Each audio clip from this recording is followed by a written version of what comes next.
Good morning, Hoyas. I'm Aiden Terry. And I'm Quincy Brown. Welcome to our first show of Season 20 of Hoya Vision. We have a packed show lined up for y'all today. First up, we're going to be heading to the Lazy Lab Cafe to see what everybody's ordering and why it might be your new favorite spot. And plus, if picking an outfit stresses you out, Ella, Lydia, and Haley asked students about their fashion trends of 2025 and what's to come in 2026. And to wrap it up, we're going to be taking a behind-the-scenes look at SpongeBob the Musical, followed by an inspiring senior spotlight. Yeah, I'm so excited. Let's not waste a second and check out that cafe.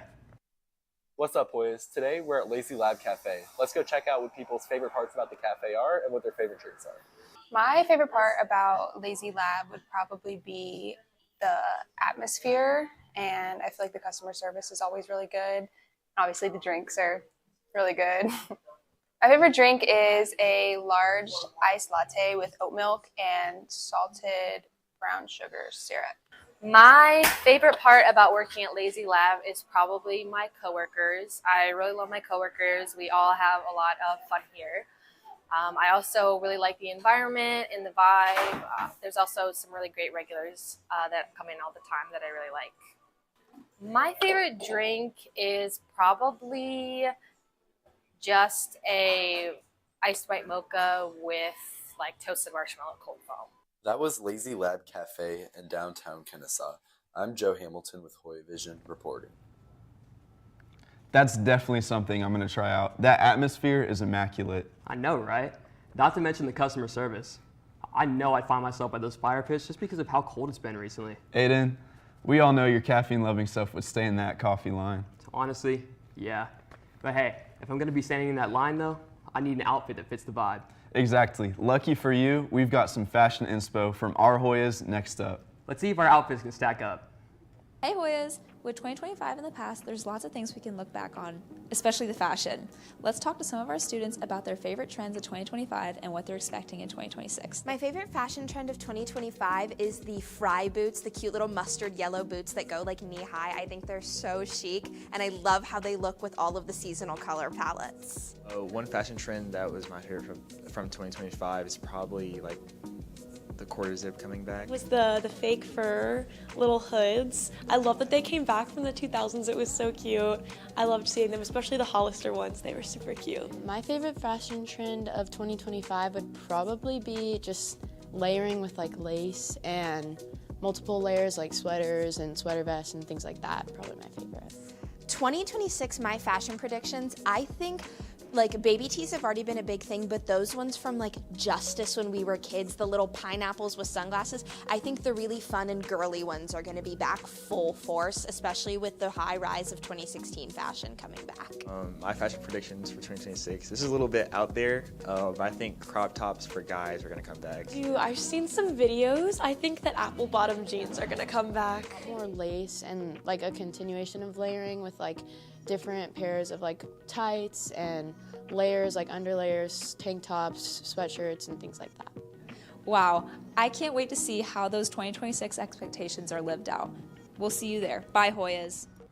Wow, they can dress. Crop tops for guys, though, I'm not convinced. Quincy, you should know fashion's unpredictable.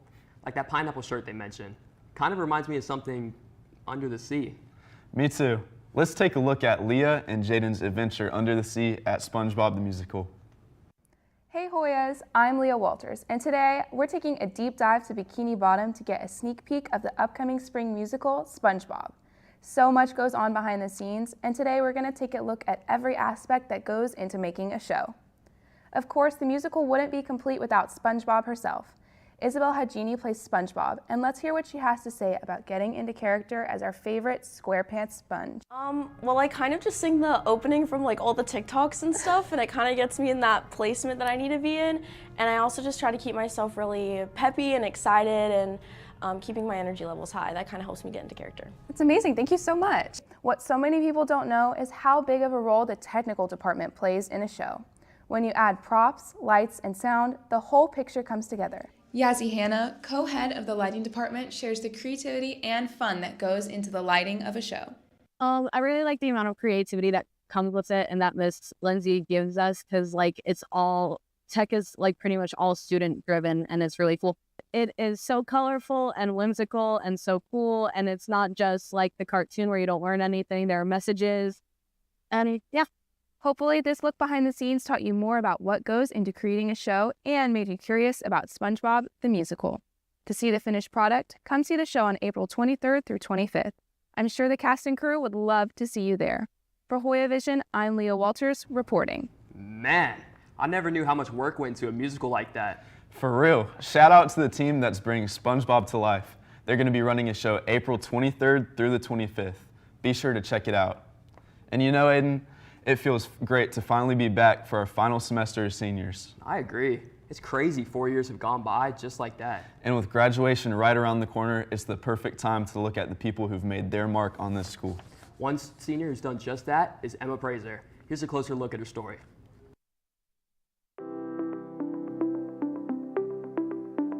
I'm Emma Praiser and I'm a senior here at Harrison. My favorite part has been all the fun senior activities we have, like the senior sunrise, senior summit. All those days were so fun.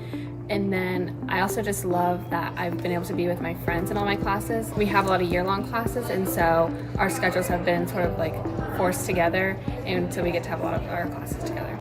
Outside of school, I'm involved in Spark Club. I'm the president. I am involved in AP Ambassadors, NHS, some other clubs. And then completely outside of school, I just really love to spend time with my family and friends and enjoy my last bit of time at home before college next year. I have taught Emma since her sophomore year, so I taught her in Honors World Literature first, and I could just tell there was so much going on in that brain, and I was like, there is something unique about this kid. She's just a really humble child, and you don't see that a lot with kids that are really, really smart. I've really loved being able to see her grow from this teeny tiny little sophomore who's really quiet into someone who has great opinions, great additives, just all the things that you need to see in kids before they leave high school. Emma, I am so proud of the person you are. Do not ever, ever, ever change who you are, because there's only one Emma Praiser, and always make sure that people know that. I adore you.